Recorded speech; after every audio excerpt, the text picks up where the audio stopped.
लगातार तीसरी बार देश के प्रधानमंत्री के रूप में नरेंद्र मोदी के शपथ के बाद दिल्ली से 1000 किलोमीटर दूर बिहार के दरभंगा में बीजेपी समर्थक और बीजेपी के कार्यकर्ता ने खूब जश्न मनाया। दरभंगा के बाकरगंज मोहल्ले में उत्साहित लोगों ने शपथ ग्रहण के लिए पहले से ही तैयारी कर रखी थी। दिन भर लड्डू बनाया गया और शाम जैसे ही दिल्ली में शपथ ग्रहण का कार्यक्रम शुरू हुआ, दरभंगा में भी लोग जश्न में डूब गए। लोगों ने सबसे पहले सांकेतिक रूप से नरेंद्र मोदी की तस्वीर को लड्डू खिलाकर जश्न की शुरुआत की। इसके बाद लोगों ने एक दूसरे को गुलाल लगाया। बीच बीच में लोग जमकर आतिशबाजी करते रहे और सभी लोग न सिर्फ एक दूसरे को लड्डू खिलाकर मुंह मीठा किया, बल्कि आम लोगों के बीच भी लड्डू बांट अपनी खुशी का इजहार किया। कैसे खुशी मना रहे हैं और क्या कारण? आज भारत के यशस्वी प्रधानमंत्री श्री नरेंद्र मोदी जो तीसरी बार ऐतिहासिक जीत दर्ज किए हैं और 60 साल के बाद ऐसा कोई प्रधानमंत्री बना है जो लगातार 3 बार प्रधानमंत्री पद का शपथ ग्रहण किया है। इसी के उपलक्ष्य में आज शक्ति केंद्र 32 में अबीर गुलाल मिठाई बांटकर हम लोग सेलिब्रेट कर रहे हैं। और हमारे जो प्रधानमंत्री नरेंद्र मोदी जी हैं जो देश के जननायक है और गरीबों के उद्धार करता है, उन्हीं के प्रधानमंत्री बनने पर हम लोग खुशी मना रहे हैं। आज हम लोग अबीर गुलाल लगा के बच्चों के बीच और सभी के बीच मिठाई एवं लड्डू वितरण करके हम लोग सेलिब्रेट कर रहे हैं और आज शपथ ग्रहण कर रहे हैं। ये हम लोग सौभाग्यशाली है जो हमारे देश के प्रधानमंत्री नरेंद्र मोदी जी तीसरी बार शपथ ले रहे हैं। राकेश सासोनकर, भाजयुमो दरभंगा की तरफ से राजकुमारगंज स्थित अश्वनी कॉम्प्लेक्स परिसर में प्रधानमंत्री नरेंद्र मोदी के शपथ ग्रहण कार्यक्रम का बड़े एलईडी स्क्रीन पर प्रसारण का कार्यक्रम आयोजित किया गया। कार्यक्रम में युवा मोर्चा के कार्यकर्ता संघ के अलावा दरभंगा नगर भाजपा के पदाधिकारी गण के साथ काफी संख्या में मातृ शक्ति भी उपस्थित हुई। सबने एक साथ मिलकर नरेंद्र मोदी की तीसरी बार शपथ ग्रहण कार्यक्रम को उत्साहपूर्वक देखा और सुना। इस संबंध में बताते हुए युवा मोर्चा के जिला अध्यक्ष बालिंदु झा ने बताया कि दरभंगा नगर के युवा साथियों से इस ऐतिहासिक दिवस पर जब तीसरी बार नरेंद्र मोदी के प्रधानमंत्री पद की शपथ ले रहे हैं, इस कार्यक्रम को एक समारोह के रूप में मनाने का कार्यक्रम आयोजित किया गया। जिलाध्यक्ष ने बताया कि हम सभी कार्यकर्ताओं ने और आम लोगों ने आपस में मिठाई खिलाकर और पटाखे जलाकर इस दिवस को उत्सव के रूप में मनाया। उन्होंने कम समय में इतना शानदार आयोजन के लिए अश्वनी परिसर के ओनर अश्विनी कुमार को युवा मोर्चा की ओर से बधाई और धन्यवाद दिया। भय या पक्षपात, अनुराग या द्वेष के बिना सभी प्रकार के लोगों के प्रति संविधान और विधि के अनुसार न्याय करूंगा। मैं नरेंद्र दामोदर दास मोदी ईश्वर की शपथ लेता हूं कि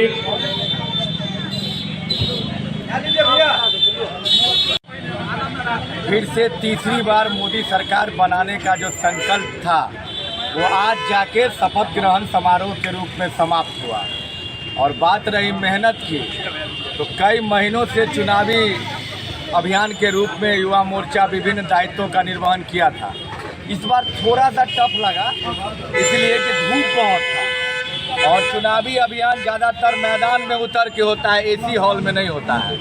तो युवा मोर्चा के पूरे जिले के साथी ने, विशेषकर दरभंगा नगर युवा मोर्चा ने तो काम करने में सारे रिकॉर्ड तोड़ दिए। चौक चौराहों पर जाके जिस प्रकार नुक्कड़ सभा लगाकर हो, प्रचार रथ के माध्यम से हो, या फिर पूरी युवा मोर्चा की टीम ने जो मोदी जी के कार्यक्रम में व्यवस्था को संभाला वो अद्वितीय था। चुनाव के दिन में जिस प्रकार लोगों को घर से निकालकर बूथ तक पहुंचाया, डिजिटल पर्ची निकालकर लोगों को मदद किया, और आज जब ऐतिहासिक दिन था जब तीसरी बार आदरणीय मोदी जी प्रधानमंत्री पद का शपथ ले रहे थे, तो युवा मोर्चा ने अंत भला तो सब भला जो कहावत है, ऐसा उत्सव और समारोह का यहाँ पर आयोजन राजकुमारगंज के अश्वनी कॉम्प्लेक्स परिसर में हमारे युवा कार्यकर्ता अश्वनी जी और पूरी टीम ने किया है। हम पूरे युवा मोर्चा की टीम की ओर से उनको धन्यवाद देना चाहेंगे। इस उत्सवमय माहौल को क्रिएट करने के लिए हम लोगों ने आज इस शपथ ग्रहण कार्यक्रम में जहाँ उत्सव मनाया, मिठाई खिलाया, लड्डू खिलाया, पटाखे फोड़े, एक दूसरे के साथ गले मिल के खुशियाँ मनाई। फिर से एक बार सरकार बनाने के लिए पूरी मोदी कैबिनेट को, बिहार के साथ साथ पूरे देश के सभी घटक दलों को बधाई और धन्यवाद देना चाहेंगे। और साथ ही दरभंगा युवा मोर्चा के एक एक कार्यकर्ता को इस तपती धूप में जो उन्होंने पसीने के दम पर एक आम कार्यकर्ता को जो प्रत्याशी पार्टी ने द्वारा बनाया था गोपाल जी ठाकुर जी को, उनको 1,78,000 वोटों से जिताकर सदन भेजने का काम किया है। आप उन सबों को हृदय से मैं अभिनंदन और धन्यवाद देना चाहूँगा। नाम बता दें। बालेंदु झा, जिला अध्यक्ष, भारतीय जनता युवा मोर्चा दरभंगा। सबसे पहले तो नगर युवा मोर्चा के नगर की जितने भी टीम है उनके सभी सदस्य को हम दिल से अभिनंदन और वंदन देते हैं कि इतना शॉर्ट टाइम में शपथ ग्रहण का कार्यक्रम बहुत उत्साहपूर्वक रखा गया। जो उसने जो बन पड़ा वो किया, मिठाई हो, पटाखा हो, इतना बड़ी बड़ी व्यवस्था रखी गई। इसलिए नगर की टीम के हम जितना भी कार्यकर्ता उसको दिल से अभिनंदन और वंदन करते हैं। आज शपथ ग्रहण का दिन था और सबसे बड़ा बात है आज हमारे लिए उत्साह के साथ साथ धन्यवाद का हम लोग धन्यवाद भी दे रहे हैं कि बिहार के दो ऐसे लाल, चिराग पासवान और नीतीश कुमार जी आज बिहारी का लाज रख लिया और पूरा बिहारवासी उनको दिल से अभिनंदन और वंदन कर रहे हैं। जो ऐसा कम से कम 2 शेर है जो आज हमारे मोदी जी के साथ खड़े रहे और हम उसके लिए आजीवन उन लोगों का हम आभार रहे हैं। मैं मुकेश परमार से बारह के पार्षद। आज प्रधानमंत्री नरेंद्र मोदी तीसरी बार शपथ ले रहे हैं। यह बहुत ही ऐतिहासिक दिन है और दरभंगा नगर युवा मोर्चा की तरफ से इस कार्यक्रम का आयोजन किया गया। इसके नगर अध्यक्ष पिंटू भंडारी जी, जिला के अध्यक्ष बालेंदु झा बालाजी, सौरभ सुमन जी, प्रेम कुमार जी और व्यवस्था जिनके यहाँ हुआ है अश्वनी जी, सभी लोग यह व्यवस्था किए हैं और यह बहुत ही ऐतिहासिक दिन है। हम लोगों के लिए बहुत विशेष गर्व की बात है जो प्रधानमंत्री नरेंद्र मोदी तीसरी बार शपथ ले रहे हैं। क्या नाम है? मनोज कुमार झा, नगर अध्यक्ष। 3 नए आपराधिक कानून के बारे में पुलिस पदाधिकारी जानकारी देने के लिए ऑनलाइन प्रशिक्षण कार्यक्रम का आयोजन किया गया। सोमवार को यह प्रशिक्षण कार्यक्रम का आयोजन बिहार पुलिस मुख्यालय पटना से ऑनलाइन पुलिस पदाधिकारी को नए आपराधिक कानून के बारे में उन्हें अवगत कराने के लिए विस्तार पूर्वक प्रशिक्षण के माध्यम से जानकारी दी गई। वहीं इस अवसर पर दरभंगा के लहरिया स्थित परीक्षा गृह art and gallery Darbhanga stadium में इस मौके पर मौजूद रहे मिथिला क्षेत्र दरभंगा के पुलिस उप महानिरीक्षक बाबूराम, दरभंगा के वरीय पुलिस अधीक्षक जगन्नाथ रेड्डी सहित दरभंगा जिले के विभिन्न क्षेत्रों से आए हुए सैकड़ों की संख्या में पुलिस पदाधिकारी भी मौजूद रहे। भारतीय न्याय संहिता 2023 भारतीय संसद के द्वारा भारत में अपराध एवं दंड से संबंधित अधिनियम भारतीय दंड संहिता के स्थान पर एक नया अधिनियम भारतीय न्याय संहिता 2023 पारित किया गया है। इस नए कानून को भारत में 1 जुलाई 2024 से लागू करने का निर्णय लिया गया है। 2-3 नए आपराधिक कानून के संबंध में जिले के सभी पुलिस पदाधिकारियों को ऑनलाइन के माध्यम से प्रशिक्षण दिया गया, जिसमें कई महत्वपूर्ण बातों की जानकारी विस्तार पूर्वक बताई गई। इसी कारण पर अगर अनुसंधान नहीं किया जाएगा तो इन्फॉर्मेंट को सूचना थानाध्यक्ष के द्वारा देना अनिवार्य। कैंप लगाकर दरभंगा जिले के विभिन्न थाना क्षेत्र में पासपोर्ट वेरिफिकेशन का आयोजन अलग अलग थाना क्षेत्र में अलग अलग समय में किया जा रहा है और इस वेरिफिकेशन से लोगों को काफी हद तक लाभ मिल रहा है और लोग भी पहुंचकर अपना पासपोर्ट वेरिफिकेशन करवा रहे हैं। इस प्रकार का कैंप लगाकर पासपोर्ट वेरिफिकेशन शुरू होने से लोगों को काफी राहत मिल रही है और दरभंगा जिला के शहरी क्षेत्र स्थित यूनिवर्सिटी थाने पासपोर्ट वेरिफिकेशन कार्यक्रम का आयोजन किया गया। यूनिवर्सिटी थाना पदाधिकारी के द्वारा दरभंगा की यूनिवर्सिटी थाने में कैंप लगाया गया और कैंप लगाकर पासपोर्ट का वेरिफिकेशन कराया गया, जिसमें करीब 30 पासपोर्ट का थाना स्तर पर वेरिफिकेशन कर आगे की कार्रवाई के लिए फॉरवर्ड किया गया। दरभंगा जिले के विभिन्न थाना में पासपोर्ट वेरिफिकेशन का आयोजन चल रहा है। इस पर कुछ लोगों से हमने बात की तो लोगों ने कहा कि बहुत अच्छी पहल हुई है। इस तरह का आयोजन समय समय पर होते रहना चाहिए ताकि पासपोर्ट वेरिफिकेशन में लोगों को दिक्कत ना आ सके। साथ ही लोगों ने बताया कि थाना के द्वारा मात्र 5 से 10 मिनट के समय में ही काम हो जा रहा है। इसमें आज का डेट सभी लोगों का विशेष शिविर लगा करके पासपोर्ट का जांच वेरिफिकेशन किया जा रहा था, जिससे कि किसी पासपोर्ट बनाने वाले को कोई खास परेशानी नहीं हो। लोगों के मन में जो रहता है कि थाना पर आने के बाद कई समस्याओं से हमें जूझना पड़ता है, लेकिन लोगों ने हंसते हुए यहाँ से गया, कहा कि मेरा तुरंत काम हो गया। ये तो वे लोग ही बताएंगे कि क्या है क्या नहीं है, लेकिन मैं तो अपने स्तर से सोचता हूँ कि हर लोगों को सुविधा दूँ, बहुत जल्दी काम मैं करूँ। कितने लोगों का पासपोर्ट वेरिफिकेशन हुआ है? अभी तक सुबह से करीब 15-20 हुआ है और लोग भी धीरे धीरे अपना आ रहे हैं, जा रहे हैं। आज भर दिन पासपोर्ट पर ही ऐसी होगा। सिर्फ इसी थाना में है या कहीं और भी लगाया गया? नहीं, मैं तो अपना पर्सनल ऐसे लगाया हूँ, मैं अपने थाने पर लगाया हूँ। थाना में आए, सबसे पहले तो आप बताइए कि पासपोर्ट इंक्वायरी में किन किन दिक्कतों का आपको अब तक सामना करना पड़ा? मुझे तो कोई भी दिक्कत का सामना नहीं करना पड़ा। मुझे सुबह कॉल किया था राहुल जी की तरफ से जी। मैं कहा गया था 10 बजे के बाद आप कभी भी आइए और पासपोर्ट वेरिफिकेशन करा के चले जाइए। हम यहाँ आए और 5 मिनट के अंदर में मेरा सारा काम हो गया है, तो अनुभव अच्छा था, कोई भी कठिनाई का सामना नहीं करना पड़ा किसी भी। क्यों बनवा रहे हैं पासपोर्ट? पासपोर्ट उम्र 24 साल हो गई, एक पासपोर्ट होना जरूरी होता है। सिर्फ जरूरी होता है इसलिए, या फिर आप अपना करियर बाहर देख रहे हैं? या नहीं, करियर तो बाहर नहीं देख रहा हूँ, एक पासपोर्ट होना एक भारत के नागरिक के तौर पर होना जरूरी है, तो उसके तौर पर इसलिए बनवा के रखा है। क्या नाम हुआ? निशांत अग्रवाल। कहाँ घर हुआ? Kadrabad, ward number 6। पिताजी क्या नाम होगा? संजीव कुमार अग्रवाल। दरभंगा के एसएसपी जगन्नाथ रेड्डी की अध्यक्षता में मासिक क्राइम मीटिंग का आयोजन किया गया स्थानीय दरभंगा स्टेडियम लहरिया सराय में। वहीं आयोजित बैठक में सिटी एसपी शुभम आर्या, दरभंगा ग्रामीण एसपी काम्या मिश्रा, अनुमंडल पुलिस पदाधिकारी सदर दरभंगा अमित कुमार सहित अन्य कई पुलिस पदाधिकारी और दरभंगा जिला के विभिन्न थाने से आए हुए थाना पदाधिकारियों ने बैठक में भाग लिया। वहीं आयोजित मासिक क्राइम मीटिंग में दरभंगा के वरीय पुलिस अधीक्षक ने विभिन्न थाना में लंबित केसों की समीक्षा करते हुए लंबित कांड को जल्द से निपटारा करने और वारंटी की गिरफ्तारी सुनिश्चित करने एवं विभिन्न थाना में चल रहे कार्य प्रगति की समीक्षा करते हुए कई आवश्यक दिशा निर्देश दिए।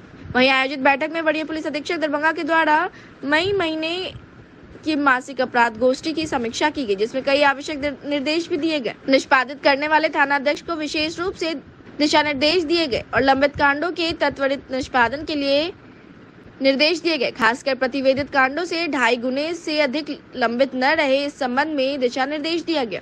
पुलिस महानिदेशक बिहार द्वारा निर्धारित लक्ष्य 75 दिनों के अंदर अनुसंधान पूर्ण कर कांडों से निष्पादन के संबंध में भी बताया गया और SC/ST पोस्ट को सड़क दुर्घटना के कांडों को निर्धारित समय सीमा के अंदर निष्पादित करने का भी निर्देश दिया गया। अभियुक्तों की गिरफ्तारी, वारंट, इश्तिहार, कुर्की को लेकर एवं विशेष कांडों में पर्यवेक्षण टिप्पणी निर्गत करने के लिए भी आवश्यक दिशा निर्देश दिए गए। साथ ही नए तीनों आपराधिक कानूनों के संबंध में उपस्थित सभी पुलिस पदाधिकारी को जानकारी दी गई।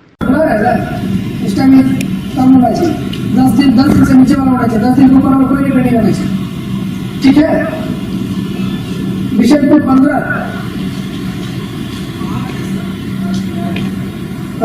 8 में भी आपका 10 दिन से ऊपर वाला होगा। पासपोर्ट सेक्शन वाला नहीं है तो छुट्टी पे है, तो उसको पूछ लिया। नेक्स्ट टाइम सेक्शन प्रभारी जो है ना, सर क्राइम मीटिंग को लेकर के अभी मीटिंग की गई है और कितने थाने इसमें संलग्न हैं?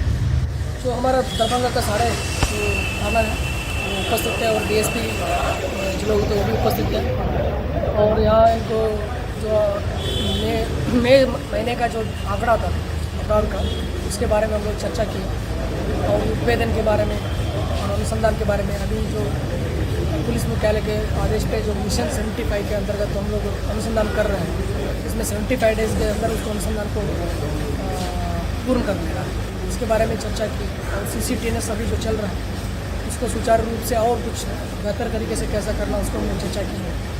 और मद्य निषेध जो कानून है उसको भी हम लागू करने के लिए, जो इलेक्शन ख़त्म हो गया उसके बाद जो हो सकता है कि जो पहले चेकिंग का सतर्कता था उसको फ़ायदा उठा के जो लिकर स्मगलिंग कर सकता है, उसको भी हम लोग चर्चा किए थे। उसका सब अलर्टनेस रखना है, उसको पकड़ना है। और अभी जो क्राइम्स अलग अलग जगह पर हुआ उसको भी हम लोग डिटेक्शन उपवेदन के लिए हम लोग निर्देश दिए हैं। और जो अच्छा पदाधिकारी जो काम कर रहे हैं, अच्छे पदाधिकारी काम कर रहे हैं, उनके प्रपोजल के लिए हम लोग डिस्कस भेजने के लिए और अन्य जो बहुत सारे निर्देश हम लोग दिए। सर इस तरह की बैठक में क्या निकल कर आता है, खासकर पुलिसिंग की अगर बात करें? जब समीक्षा होता है कि महीने का एक समीक्षा होता है कि अपराध में कुछ जो डाटा, जहाँ मान लीजिए कुछ अपराध बढ़ गया, कुछ अपराध घट गया, उसके बारे में हम लोग समीक्षा करते हैं और उसको समीक्षा करने के बाद कारण हम लोग चेक करते हैं। उसका कंट्रोल करने के लिए, नियंत्रण करने के लिए गश्ती बढ़ाना हो सकता है, कि अगर रिक्रूट करना हो सकता है कोई पदाधिकारी और सिपाही को, इसी के क्रम में हम लोग चर्चा करते हैं। उसके क्राइम को नियंत्रण करने के लिए, कंट्रोल करने के लिए जो भी प्रक्रिया है हम उसका निर्देश देते हैं और पालन करते हैं। सर, फरार अभियुक्त के लिए क्या कर रहे हैं? जैसे कि बहुत सारे ऐसे आर्म्स एक्ट में फरार हैं कुछ लोग, तो उनके लिए क्या गिरफ्तारी चल रहा हम है? लोग लगातार गिरफ्तारी कर रहे हैं। जैसे अभी एक बार रांची में हम लोग एक पकड़ के लेके आए थे, अभी दिल्ली से रिसेंटली हम लोग पकड़ के आए। लगातार छापेमारी जारी है, हमारा टीम लगा हुआ है, हमारा थानाध्यक्ष भी लगे हुए हैं, पकड़ते हैं। हायाघाट थाना में कुछ दिन पहले ही गोली चलाया था कुछ लोगों ने और अभी तक गिरफ्तारी नहीं हुई है, तो क्या ये सभी पे नज़र है, सभी के ऊपर हम लोग इलेक्शन में भी खत्म हुआ, सभी पदाधिकारी वापस आ गए और सबको निर्देश दिया है कि जो भी अभी पेंडिंग है वांछित अपराधी के ऊपर अभियान चला के गिरफ्तारी करेंगे। सर वो सब जो भी अभी पेंडिंग है उसको सबको हम लोग एस टाइप चला के काम करेंगे। सर, जो थाना प्रभारी अच्छा काम करते हैं उनको क्या पुरस्कार देने की कुछ योजनाएं आपके द्वारा किया गया है? अभी हम वही डिस्कस किए हैं, जो अच्छा पदाधिकारी काम करेंगे उनके लिए हम रिवार्ड भी देंगे, प्रपोजल भी देंगे। और डीएसपी है, यहाँ सिटी एसपी है, रूरल एसपी है और हम भी हैं। हम लोग चिन्हित करेंगे कौन कौन पदाधिकारी अच्छा काम करें उसके। Thank you sir. ध्रुपद संगीत के कलाकार पद्मश्री राजकुमार मलिक की बीती रात निधन होने से पूरे मिथिलांचल और दरभंगा में शोक की लहर है। जैसे ही लोगों को उनके निधन की खबर मिली, अंतिम दर्शन के लिए लगातार लोगों का तांता लगा रहा। वहीं उनके निधन पर परिवार वालों का रो रो कर बुरा हाल था। ध्रुपद संगीत शैली के जाने माने गायक और दरभंगा घराना के सुप्रतिष्ठित कलाकार पद्मश्री रामकुमार मल्लिक की बीती रात निधन हो गई। वे 66 वर्ष के थे। कुछ दिनों से वे बीमार चल रहे थे। हाल ही में भारत सरकार द्वारा उन्हें पद्मश्री से सम्मानित किया गया था। वो आकाशवाणी दरभंगा के ए ग्रेड के कलाकार थे। देश और विदेशों में उनके द्वारा कई शास्त्रीय संगीत के कार्यक्रम किए गए। इनके पिता विदुर मल्लिक थे और दादा पद्मश्री रामचतुर मल्लिक थे। उनके निधन से समग्र मिथिला सहित समूचे संगीत क्षेत्र में शोक व्याप्त है। स्वर्गीय मल्लिक का अंतिम संस्कार उनके पैतृक गांव दरभंगा जिले के अमता गांव में करने की सूचना थी। पद्मश्री राजकुमार मल्लिक के निधन पर कुछ लोगों से हमने बात की तो लोगों ने उनके निधन पर काफी शोक व्यक्त किया और कहा कि पूरे बिहार और मिथिलांचल के साथ साथ दरभंगा में भी लोगों के बीच काफी दुख का माहौल है। 1 महीने पहले ही राष्ट्रपति भवन में बुलाकर इन्हें सम्मानित किया गया था। दरभंगा घराने में यह दूसरा पद्मश्री अवार्ड था जो इन्हें मिला था। बताइए, बहुत खुशी हुई हम लोग। क्या राष्ट्रपति से हाथ मिला है, प्रधानमंत्री जी से हाथ मिला है, बहुत खुशी हम लोग को हुई। हाँ, वहीं मैं भी थी। अच्छा, गए थे वहाँ पे? हाँ, गए थे मैं। कैसा लग रहा था वहाँ पे? बहुत खुशी, बहुत अच्छा लगा। बहुत अच्छा लगा। कैसे स्वभाव के थे? वहाँ सीढ़ी पर हम लोग फोटो भी खिंचाए। हाँ, कैसे स्वभाव के थे ये? इनका स्वभाव कैसा था? स्वभाव उनका कहने का कोई नहीं है। तुरंत में गुस्सा भी जाते थे और तुरंत में उतना खुश भी हो जाते थे। दिल में उनका बात नहीं रहता था। दिल में थोड़ा भी नहीं रहता था? नहीं। और आपके हाथ से पसंद क्या करते थे खाना पीना? तड़का, गरम सालन, ये सब आप? चना तक के बेसन के गरम सालन। अच्छा। और बाद पनीर। हाँ, पनीर के सब्जी हमेशा पसंद करते थे? हाँ, कढ़ाई पनीर, ये सब खाते थे। प्रोग्राम में कभी गए इनके साथ कि नहीं आप? हाँ। कहाँ गए थे आप? देहरादून। हाँ, प्रोग्राम में गए। उसके बाद वैष्णव देवी। हाँ। उसके बाद यहाँ तिरुपति, वैष्णव धाम साथ में गए। ये सब। आपका नाम क्या हुआ? सरोज मलिक। प्रशासन की तरफ से आप आए थे यहाँ श्रद्धांजलि देने के लिए, क्या कहेंगे? ये अपने ज़िले के लिए, राज्य के लिए और अपने देश के लिए बहुत ही दुखद क्षण है कि पंडित श्री रामकुमार मलिक जी का आज देहांत हो गया है हार्ट अटैक से। सुबह ही पता चला जिला प्रशासन को, तो हमने जिला प्रशासन ने राज्य सरकार को भी लिखा कि अगर क्या इन्हें राजकीय सम्मान दिया जा सकता है नहीं, उसके लिए आज वे जितने एडमिनिस्ट्रेटिव ऑफिसर हैं, मैं या BDO CO थाना प्रभारी सब लोग आके अपना अंतिम प्रार्थना और इनकी आत्मा की शांति के लिए हम लोगों ने प्रार्थना किया। तो इस तरह के जो लोग खासकर जिनका निधन होता है, तो ऐसे में क्या प्रशासन की तरफ से क्या सब किया जाता है या फिर क्या हो सकता है? प्रशासन अपनी तरफ से अंतिम राइट्स में आके श्रद्धांजलि अर्पित करते हैं और अगर इनको राजकीय सम्मान अलाउड रहता है अगर नियम के अनुसार, तो वो भी देने के लिए हम लोग ज़रूर लिखते हैं, कोशिश करते हैं। इसके लिए जिला प्रशासन ने राज्य प्रशासन को लिखा है, बट अभी तक वहाँ से कोई सूचना प्राप्त नहीं। ऐसे महान भाव जिन्हें पद्मश्री से नवाजा गया, आपके शब्द क्या कहना चाहते हैं आप खासकर के लिए? जैसे इनके बारे में पढ़ रहा था, ये अपनी पीढ़ी के 12वें पीढ़ी के 12वें सदस्य हैं और पिछले 500 सालों से ये ध्रुपद गायक को इन्होंने यहाँ दरभंगा में मेंटेन किया। जबकि आप ध्रुपद गायकी के बारे में देखेंगे तो ये मोस्टली राजघराने का सबसे उच्चतर कोटि का गायक माना जाता है, जिसमें आपका स्वर और उच्चारण पे बहुत और ताल पे बहुत अच्छा ध्यान दिया जाता है।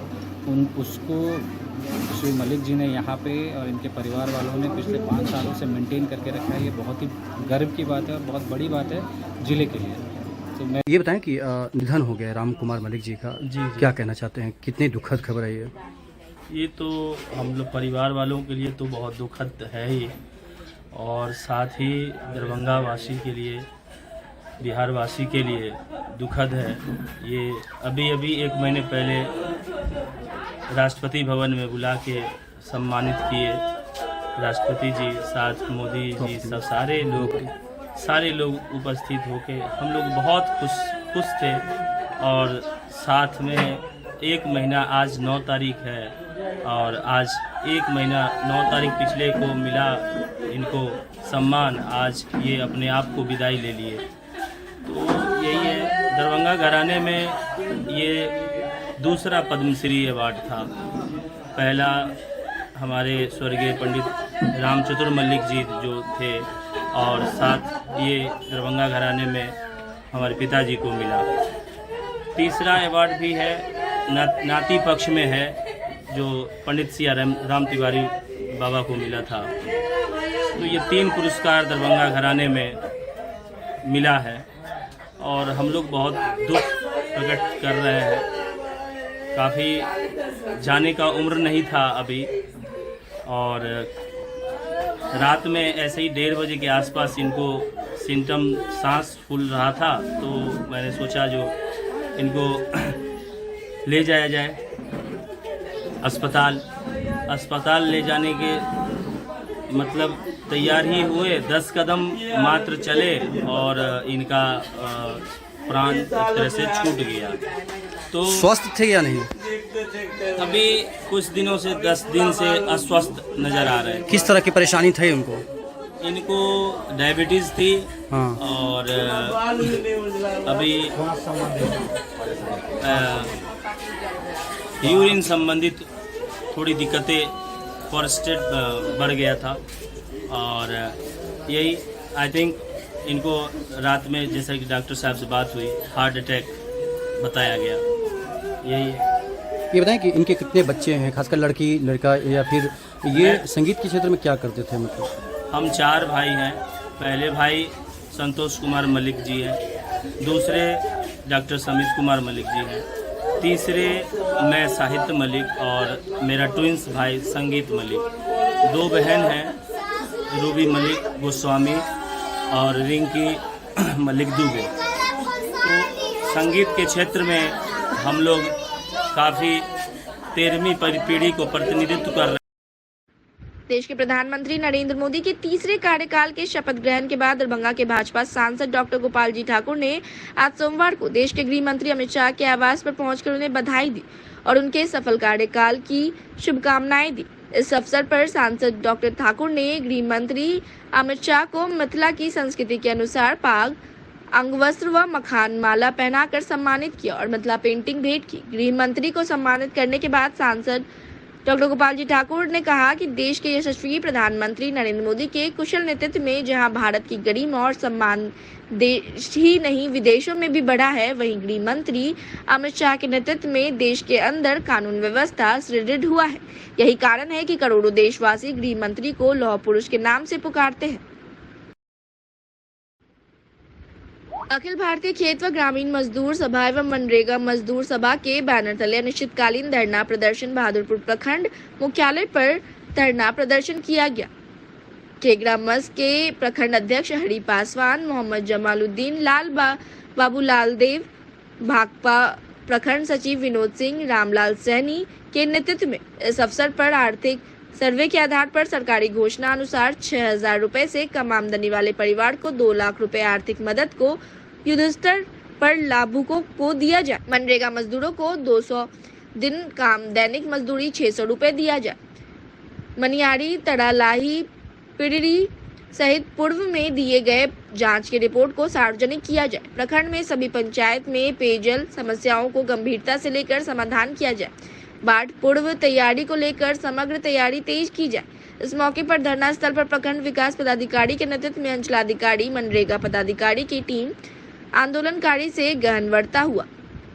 अधिकारियों से ठोस आश्वासन के बाद आंदोलन को स्थगित करते हुए आंदोलनकारियों ने कहा कि समय रहते मांगों की पूर्ति व ठोस कार्रवाई नहीं की गई तो आंदोलन तेज किया जाएगा। इस मौके पर के ग्रामस्थ नेता कैलाश पासवान की अध्यक्षता में धरना स्थल सभा को अन्य लोगों के अलावा जवाहर लाल देव, अवधेश सिंह, सुनीता देवी, मोहम्मद शमशेर नदाफ, सविता देवी आदि ने संबोधित किया।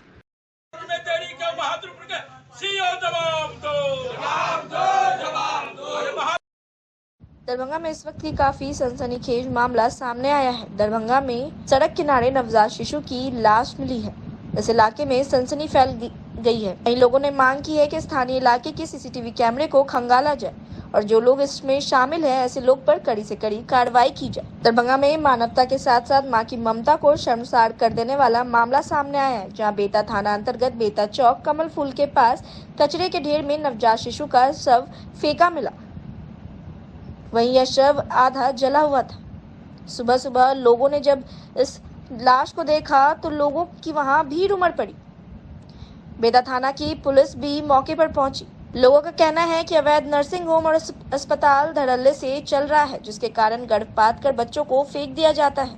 इस पर अविलंब रोक लगानी चाहिए। आपको बता दें कि नगर निगम के कर्मचारियों के द्वारा बच्चे के शव को उठाकर एक बक्से में रखकर दफनाने के लिए ले जाया गया। चौक में एक बच्चे की मृत अवस्था में लाश मिली है, क्या कहिएगा इसको?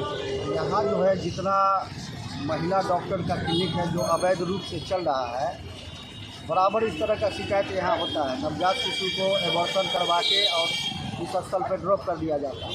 हम लोग कई बार इसके सफाई का अभियान चला चुके हैं, जिसमें थाना का भी सहभागिता रहती है और हम लोग यहाँ स्थानीय पार्षद विड्रॉल जहाँ भी है अंदर में जो कमल वार्ड के अंदर में पड़े हैं, बराबर सफाई अभियान चलाते हैं। इस पर जो है कोई कार्रवाई नहीं होता। जितना प्राइवेट क्लिनिक है उसके द्वारा जो है यहाँ बराबर कचरा लगा दिया जाता है। उसी कचरा के अंदर जो बच्चा या जो भी अवैध काम होता है यहाँ कर दिया जाता है। बच्चा को बजबते जी, बच्चा किस अवस्था में थी यहाँ पे? बच्चा को कार्टून में रख के और पेपर में लपेट के जला दिया गया, अर्धजलीय अवस्था में था। और लगभग महिला सब जो जानती हैं बोल रही थी कि 8 महीना का बच्चा है, पूरा बच्चा है। क्या नाम हुआ अपना? संतोष ठाकुर, वार्ड नंबर 35। यहाँ पे लाश मिली है। यहाँ बेता रोड में जितने भी महिला क्लिनिक वाले हैं, प्रसूति रोग वाले, हमेशा ही गलत काम करके बच्चा को कभी यहाँ पर, कभी ज्योति के पास, कभी नाला में फेंक दिया जाता है। क्लिनिक पर कार्रवाई किया जाए कि ऐसा गलत काम क्यों करता है। और बच्चा को यहाँ रख के माचिस मारे हुआ था, जला हुआ बच्चा पूरा था और जला हुआ अवस्था में मिला है। यहाँ पीछे 35 है, इधर 36 है, इधर 42 है, 47 है, 43 है। 3 वार्ड का बीच है। हमेशा यहाँ पर आए दिन ही घटना होती है। क्लिनिक पर कार्रवाई किया जाए, सीसीटीवी कैमरा खोल के देखा जाए कि किसने बच्चा को आग लगाया, यहाँ पर ला के रख के पकड़ाएगा तभी तो कार्रवाई होगी क्लिनिक पर। ये थाना के द्वारा बताया जाएगा जो यहाँ एक सिपाही दरोगा नियुक्त कर दिएगा, सारा दुकान का सीसीटीवी चेक किया जाएगा। तो अभी बताए हैं प्रभारी। हाँ, अभी भी कि हर मैंने क्लिनिक का जो ला के रखता है उसका कम से कम जांच होगा तभी तो पकड़ाएगा। ये नगर निगम से इस पे कुछ कार्रवाई होगी कि नहीं? नगर निगम हम लोग तो लिख के भेजेंगे। हमारे 3 वार्ड के जमींदार थे, हम ही लोग के पहल से बच्चा उठा के ले गया है पोस्टमार्टम में। बच्चा को बजबते से माचिस मारे हुआ था। ये पहला घटना नहीं है, हर 1-2 महीना पर ही घटना होती रहती है। क्या नाम हुआ अपना? मेरा नाम है फिरदौस, यहाँ वार्ड नंबर 36 की पार्षद हूँ।